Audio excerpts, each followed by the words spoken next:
everyone, welcome to the Lions podcast. This is the Lions Roar, and my name is Gemma, and I'm here to introduce some amazing guests today. We have Gary Spicer, the Executive Director of Imagine the Day, which is the charity that oversees the Lions Project, and we have the Lions leader herself, Perris. She is here to give us her inspiration today. So today we are chatting about personal development, guys. So how important is it as an entrepreneur to invest in yourself and make sure that you are developing as an entrepreneur? What do you guys think? Well, I think first of all, it takes a lot of discipline, and also, sometimes we're so busy in doing that we're not sowing into ourselves, which in turn not developing ourselves. So, I think developing yourself, you can only take people as far as you are yourself. Yeah. And I think that's really important. You've got to keep that in the forefront of your leadership. It's not a guessing game. It's not just get up in the morning and just do things all intuitively. I think each leader has an intuitive side to them, but also we need to have a side of learning that feeds that intuitiveness. That's not the be all and end all. And so, I think it's giving ourselves time, space, and permission. And I think those three things initially are really important. Sometimes we can give ourselves space, but are we giving ourselves permission and not just thinking about all the things we should be doing? And I think it's really important. Yeah, because entrepreneurs, we can get so wrapped up in what we're doing and our schedules and our busyness. So how do you, Shell, find time out to really work on your personal development? I think I've learned to do that through not doing that, because you get to the point where you don't do it and then you end up burning out or, just getting so overly consumed and overly busy with things that you forget why you're doing it in the first place. And so I really try and make time for just to be kind to myself and to have fun. I think one of the great things that we talk about on the Lions program is not taking yourself too seriously. Making sure that you do develop that time and have that time for fun and laughing. And that's just as important as the time for all the other things that you do. So yeah, just making sure that you don't get so bogged down in busyness that you forget to have fun and make time for yourself. I would say that most leaders do not invest enough in themselves. Yeah. I think it's, again, probably one of the main failures. And we've got legitimate excuses. We're busy, there's too much to do, there's people to see, places to go. Yeah. But I think it definitely stifles growth.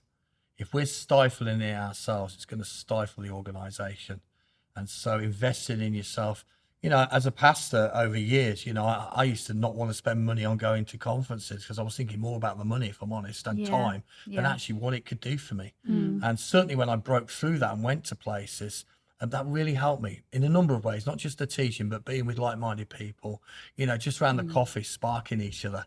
And often an idea would come around the coffee and I'm thinking, I need to think about that and take that home and cultivate that. But I only would have got that by taking time out. Yes. And not feeling guilty about it. Yeah, and being out of your sphere of influence. So when you're so invested in your project and your business, actually having the time away from it, and looking at it from an outside perspective. Yeah, you have to have that moment where you have the bird's eye view on something, because you can get so bogged down in the details of things that actually to be able to step outside of it and see the bigger picture is massive. I went to California a couple of years ago on holiday, and I had this obsession with palm trees. Everywhere we went, I was looking at these palm trees, in awe of them, absolutely loved them. They were lining the highways. There were some with fairy lights kind of trailing up them.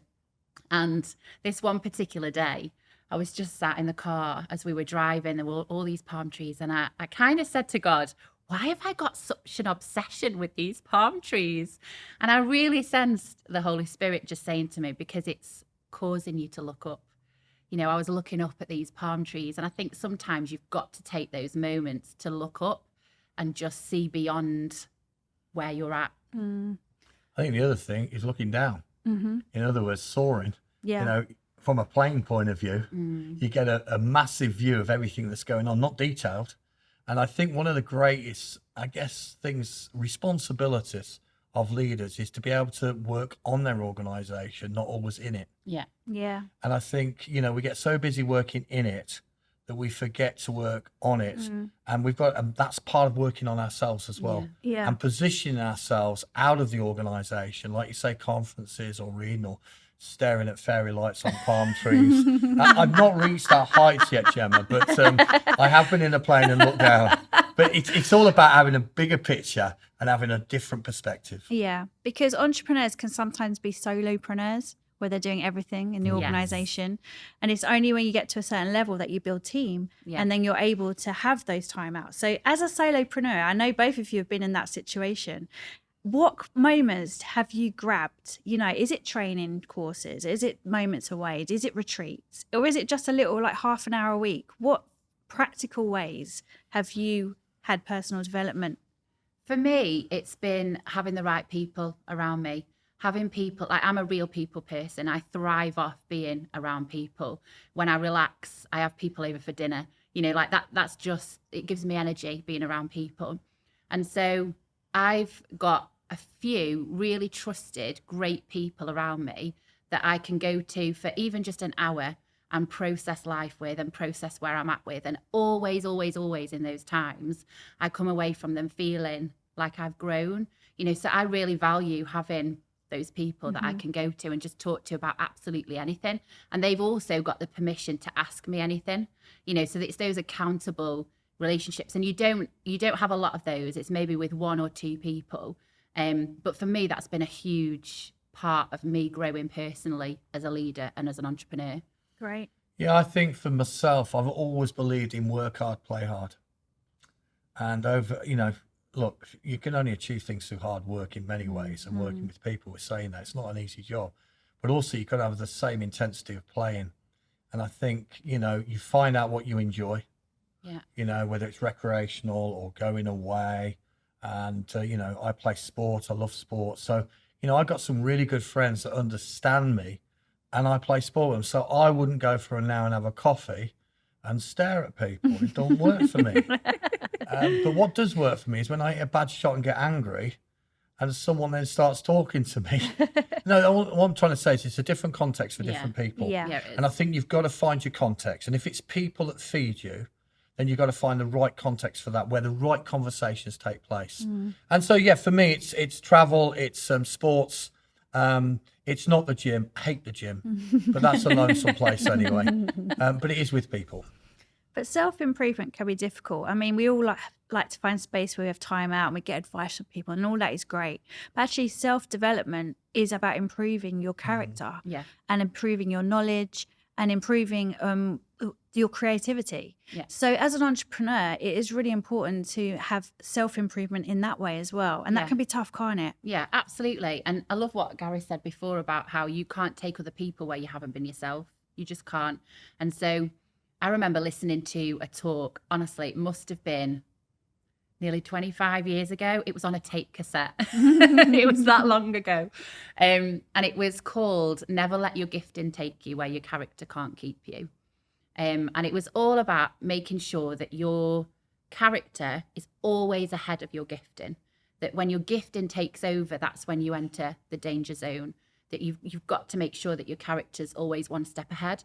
And I found in my life that whenever God's taken me into a new season of leadership or a new season of ministry or a new season of vision, he always takes me on a journey of character first, and it's painful and it's hard, and you have to look at yourself honestly, and you have to, I guess, make space to kind of walk that journey. And it might involve visiting things from the past that maybe God wants to take you on a new level of healing of, or it might be, it could be all kinds of different things, but there's definitely, for me, always a character journey before there's a gifting journey. And I think it's just letting God do what God needs to do in you and in your heart in that season, and not kind of trying to run away from it, but just embracing that.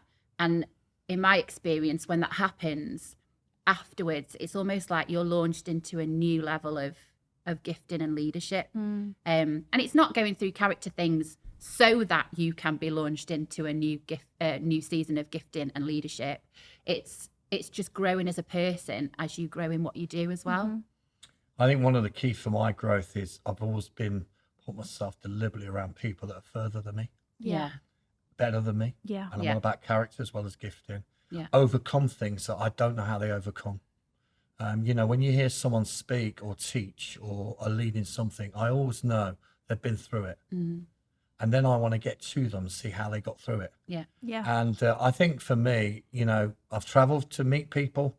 I've put myself out, spent money to go and sit with people, whether it be business people or leaders of organizations or ministries. And I haven't wanted to say, how did you do it in a strategy sense? I want to say, how did you do it? Yeah. Yeah. How did you keep running? How Yeah. did you get over that? You know, and often I've known the challenge they've been through, and it's like, how did you keep fighting? Yeah. How didn't you get distracted? And I've got to be honest, round the table or, you know, being with people and being away with people like that in a relaxed atmosphere. But I have deliberately, if I'm honest, chased what I call big people. And I'm not saying they're better people, but people who've gone further than me Yeah. and are leading things way beyond what I ever think I could lead. Yeah. And I know that they've only got 24 hours in the day like me. Yeah. They've probably got the same challenges in life like me, but somehow they've overcome and they've kept running. And that race which God's called us to run, we've got to keep running it, haven't we? So I do it. That's how I do it. Yeah. Yeah. But on that, I think it's really important that as leaders and entrepreneurs, we actually make space to invest in other people as well. You know, so I always think about, if you imagine a brick in a wall, it's got 2 bricks above it, it's got 2 bricks at the side of it, and it's got 2 bricks underneath it. So I'm thinking, okay, who am I looking up to be inspired by? Who is feeding into me? You know, who are the people that are walking alongside me and kind of, you know, I'm doing life with? And who are the people that I'm invested into to help them develop in their leadership journey as well? Because if we keep it all for ourselves or just look to people who are further down the line than us to be inspired by, I think we're not necessarily doing a great job. We've got to be investing in people who are looking to us as well. Well, I think that Definitely. stops us being a reservoir and makes that we're a river.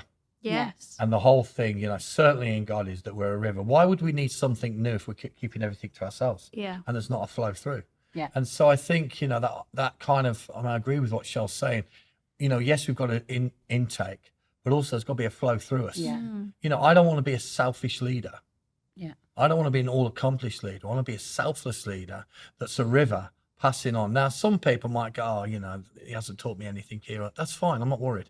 But others, it might be a revelation to that helps them move to the next stage. Yeah. So I go out developing, seeking people that can feed me. And then, so I think people need to kind of go, am I a river? Let's not be a reservoir. Because we know what a reservoir just stores up water. Yeah. I know ultimately it passes it through, but a river keeps on flowing. Definitely. And I suppose that's kind of why you set the Lions up. Yeah, well, the Lions has been going, 13 years. We set it up, you know, in 2012, about 2012. And that was out of, again, seeing people sitting in the pews of church, not being recognised for their pioneering or entrepreneurial, I would say ministry, if I'm honest, and calling. I think, you know, we're so limited often in church where we look at, can we run our church programme rather than can we be kingdom people 7 days a week, 24 hours a day? You know, whether it's a school teacher, whether it's, you know, a mother at the school gate, you know, whether it's a guy doing, helping doing DIY, whatever it is, we've got to kind of bring and say, that's your mission field. But we don't legitimize that the way we preach, and we don't, you know, kind of release and commission people to that. And Lions is really a springboard to help commission people into the marketplace and go, God's called you as much to that as he has to serve directly in church. Yeah. Like, I've been a church pastor for 35 years, so I'm not knocking church, Yeah. but we've got to be broad, and we're firstly kingdom people, then church people. Yeah. And so, Shell, do you see the Lions as a place for self-development for all of our delegates? Yeah, absolutely. I mean, you get people coming onto the Lions and they come on for all kinds of different reasons. Obviously, they want to take their project to the next level. And a lot of people have got their eyes on the project. But by the end of it, they realise that the journey has probably been more about them as people than it has been about their project. Yeah. And I think that's, even when people are applying onto the Lions programme, we look at 70% the person, 30% the project, because actually the person is always going to be more important than the project. And so, yeah, it's absolutely fantastic for leaders and entrepreneurs who are wanting to invest in themselves as they invest in their project too. Yeah, and it's really important that, I mean, we talk about arrogance, you know, I mean, overconfidence is often arrogance, and we've got to make sure we keep up confidence. So we want people with confidence on Lions, obviously, who believe in their God and believe in what God's called them to do. But it is about being a life learner. And Lions is a place. So, we take all ages, obviously, and we see, from different backgrounds. But the issue for me is, are they ready to learn whatever age they are? I don't want to hear their story, how they've arrived. I want to hear their story, where they want to go. Yeah. And if they tell me that story, that gets me excited, because I think, we may just be able to play a little part in spurring them on. Where they're walking, we might be able to get them running. Yeah. Where they're doing it by themselves, we might be able to teach them how to find people, the right people, so that they can achieve what God's put in them. That's all about learning. Yeah. And we all need new keys to kind of learn. Yeah. Yeah, And totally. you've got to be teachable. You've got to be teachable. Even I don't think there should ever be a point in life where you're not teachable. You've got to always welcome, not from everybody, but you've got to be able to be taught by people who are a bit further down the line than you, who have, worn the t-shirt, so to speak, that know what they're doing, because that's how you grow. I think you haven't asked this question, but I think we've got to say to people today, that, I believe in accountability, but accountability happens through trust. Yeah. And trust through good relationships. We've all been let down. We've all let people down. And in that message, often people can get off the bus and go, I'm just going to do it by myself. It's a lot easier. I've had these people and they've just let me down. I'm not going through all that pain again. But God created us to be interdependent, not independent. Yeah. And so we're wired that way. So we're fighting against God, how he created us. So we have to risk again. Yeah. And part of that learning is, I can't do this by myself. And I've never arrived. And if I feel I've reached some destination God put in my heart, God just moves the destination again. It's like we never arrive. And you've got to learn to keep going. Yeah. And I suppose as entrepreneurs, it is very easy to fall in that trap of just doing things alone, doing things by yourself and being independent. But it is important to stay curious and teachable, as you just said. Yeah, and I think the problem is most entrepreneurs are fix-it people, male or female. Yeah. We think, I'll fix it. Yeah. I know what to do, I'll fix it. Don't worry. But that's still a shortcut to burnout. Yeah. And also could be a dangerous way of being arrogant. Yeah, absolutely. I'll give you an example. So Alive, which is a project that sits under Imagine the Day, that I head up as well, that was part of a charity that I set up a number of years ago. And we set up a charity to support that vision. And then it got to the point where I had a real sense of God saying, actually, this needs to come under something bigger in order for it to grow. Now, as an entrepreneur and a leader in that position, there was a part of me that was like, I can't give this away. This is my baby. Yeah. This is mine. And actually, it's not mine, because nothing that we have is ours. It's God's. It all belongs to God. And so actually, I went from leading an organization where I was pretty much doing everything on my own to Alive coming under another organization. I kind of had to give it away, even though I still lead it. And now I've got a team, and together, I'm managing that team. And actually, it's grown to a place that in a short space of time that I couldn't have envisaged a few months back. So actually, I've learned a lot over the last few months about the difference between doing something by yourself, where you're the one that's doing everything all the time, to actually doing things as a team with other people. And you do more doing it that way than you do when you're just doing it on your own. And I'm not saying that it was challenge free, and that it was there was a process that God took me on in that, absolutely.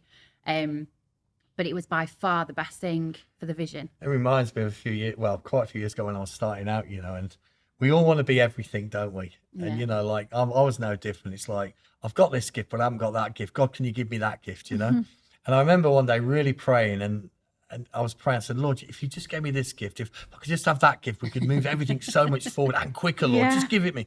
And as I was praying, it was like a silence came in the room and a whisper came in my heart. And it was like, I've already done it. And there was a pause. It's like, Richard, Andrew, Mark.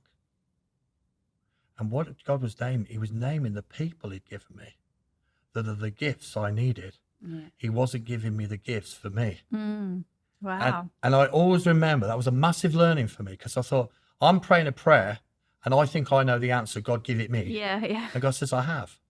Andrew, Yeah. Richard, Yeah. Mark, Yeah. and those guys. And it was a real lesson for me that God, you answer me by giving me people, not giving me the gift. So I don't become arrogant. Yeah. That's good. Amazing. That's good. Fantastic. You like that show? Do? That was Well really done. good. I feel like I've got a headmaster's tick today now, Gemma. Amazing. It's really interesting to hear your stories and how, as entrepreneurs, you've invested in yourself, in your projects and the way forward. There is actually a psychologist called Sherry Campbell who says there's 7 senses that entrepreneurs really should invest in to help their self-development. So I just want to get your quick feedback to see if you agree. Okay. So the first one is, she says, you really need to develop on your sense of self. So be aware of who you are, your values, your belief, and the larger purpose of which you want to pursue. What's your thoughts on that? Yeah. You've got to know yourself, haven't you? Well, I think you've got to know yourself and also have a self-awareness Yeah. of what you are and what you're not.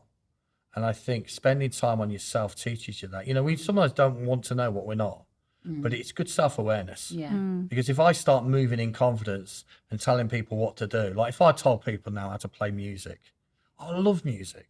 And I know you 2 ladies are involved, but if I picked up a guitar now, you'd walk out the room, it'd be diabolical. Well, yeah.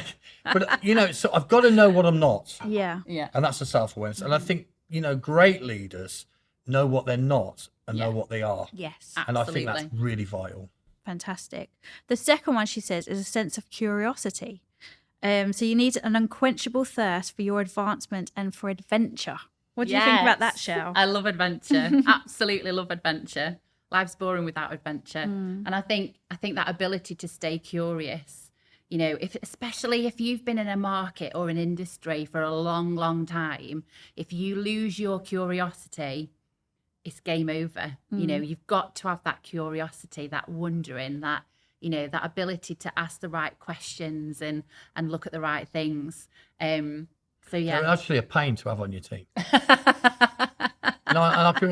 had a lady on my team, you guys know, called Yvonne, and she became a Christian a lot of years ago. And then I brought her on the team as she was growing, and she never stopped asking questions. She made more appointments to come and see me in the office. I said, "What is it now, Yvonne?" She goes, "I want to know this." And I thought, it got me frustrated until actually I read about curiosity. Now, I forgot I was curious, but really what I'd got in there was a woman who really was curious and wanted to know how she could play the part. Yeah. To be honest with you, she is still in the church and she's as curious as ever, but serving 25 years later. Yeah. Because she kept curious. And I realized that curiosity comes with asking the right questions and not stopping asking questions. Yeah. But when you're a leader and you've got a curious person with you, Lord help. Amazing. All right. The third one is sense of direction. So the more you develop yourself, the more pristine you become in achieving what you want. Interesting.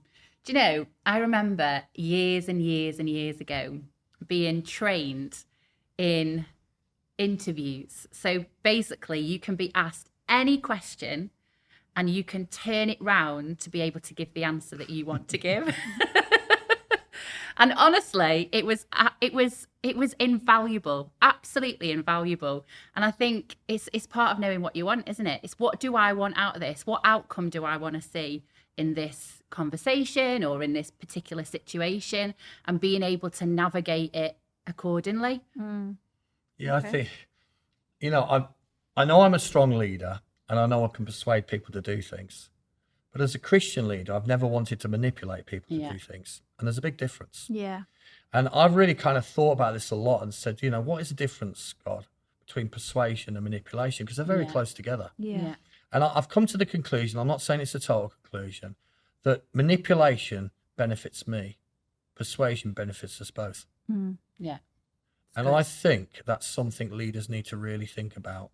Am I asking you, Gemma, to do something that benefits you and me? Yeah. Or am I just saying, I want you to do this and it's just benefit me? And I think, if we can carry that, and that helps also make me accountable. I ask myself the question, am I just doing this to get something for me? And it's a real test. Yeah. But it helps me keep a right motivation.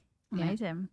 Okay, the fourth one is the sense of follow through. When you're committed to personal development, you always find a way to develop the necessary will. Do you agree with that? Well, they say, don't they, if you start something, you should finish it. No, I Yeah. need people with me on that. Yeah. I got to be honest. I need people. So follow through is finishing well and finishing what you say you would finish.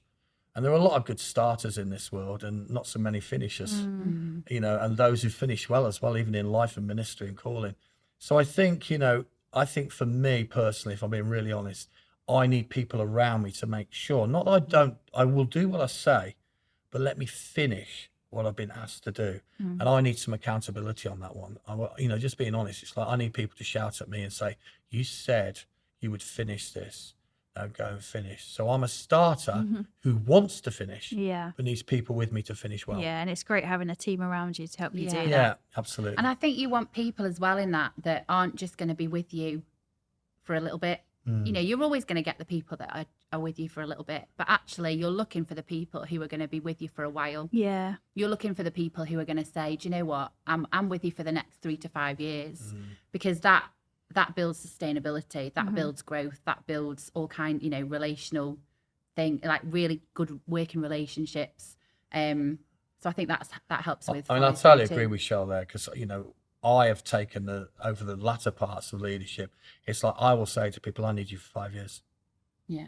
And what I'm saying is, I need to develop you, and for you to really fulfill what you want to fulfill and us want to fulfill, it's going to take that long.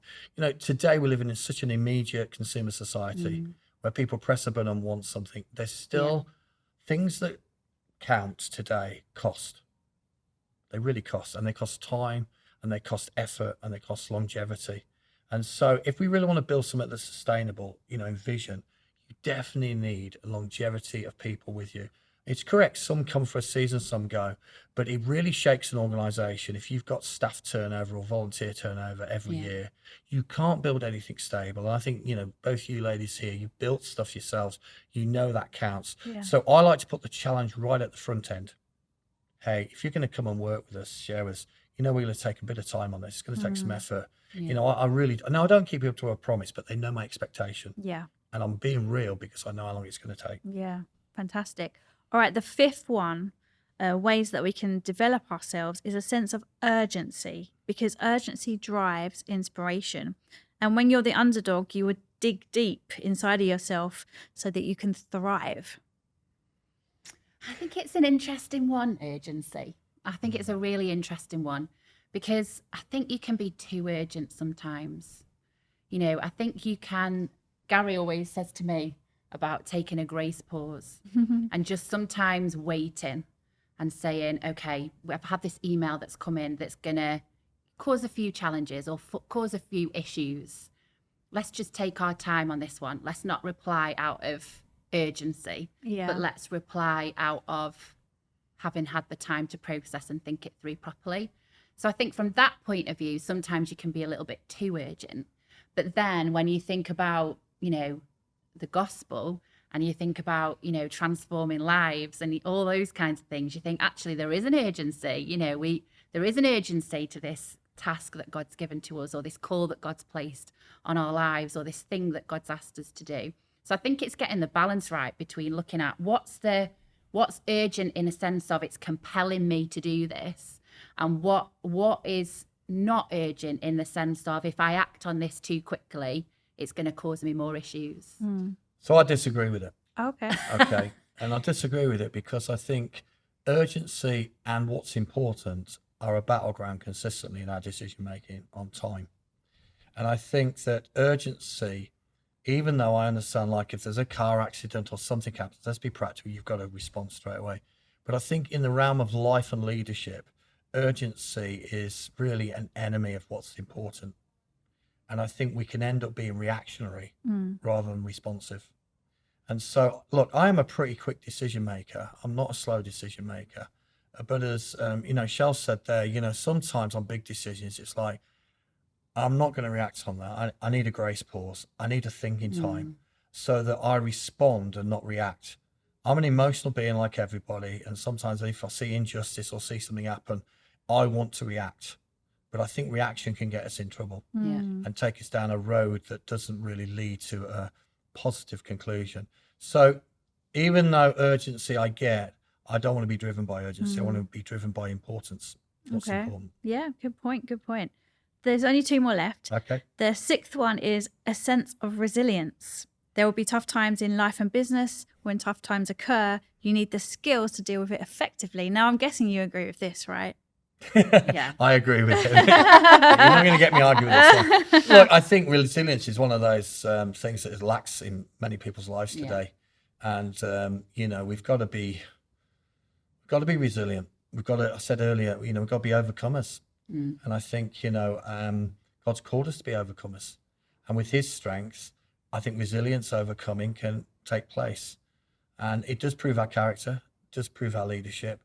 But, you know, what does it say in 1 Corinthians, I think it's 10:9 or something? It says, you know, Paul went through a door which was open for effective ministry, but there was those that opposed him. So, you know, what we've got to be surprised of, when we go through the right door, there'll be those opposed. And I find people walk through the door, see the opposition and walk back. Yeah. And then say, God's never given me an Not for me. opportunity. You know, that trouble's not for me. Look, leading is trouble and we've got to overcome. So resilience we have to carry. And, you know, it's an inner strength that I believe God can build into us over time. Yeah. As we overcome, we can overcome more. You know, David killed the bear and the lion before he killed Goliath. There was a process to Goliath. Yeah. And we've got to recognize there's a process God builds into our lives, that we conquer little, then we conquer a bit bigger, then we can take on the real giant. That was a good answer. Good. Very good.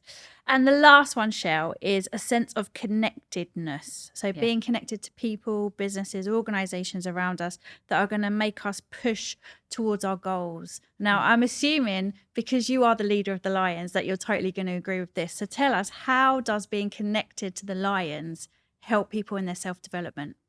Yeah, I mean, one of the things that we've worked really hard on over the last few years with the Lions is this extended Lions family. You know, that once you're part of the Lions, once you're a Lions delegate, you're always part of the Lions.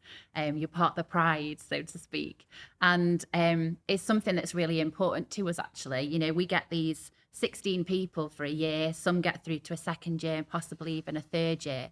But we want to make sure that every single person that comes on the Lions programme is connected to each other in some way. Obviously, the 16 that journey together through a particular year will be really well connected because they get to know each other even more. But, you know, we've got, you know, nearly 200 delegates that have been through Lions that will continue to grow and grow and grow. And we want all of them to feel like they belong to something bigger. Because I think when you feel like you belong to something that's bigger than yourself, that in itself spurs you on. You know, you need those people around you who will motivate you, who will pick you up when you're down, who will help you to be resilient, who will help you to, you know, wrestle with those big questions and decisions that we have to make. So yeah, we really try and cultivate that within the Lions. Fantastic.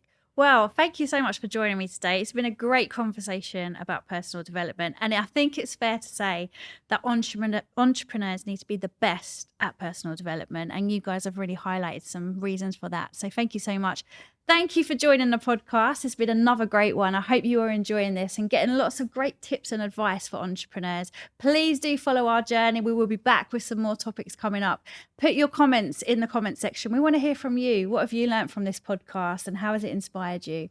Thanks for tuning in. See you next time.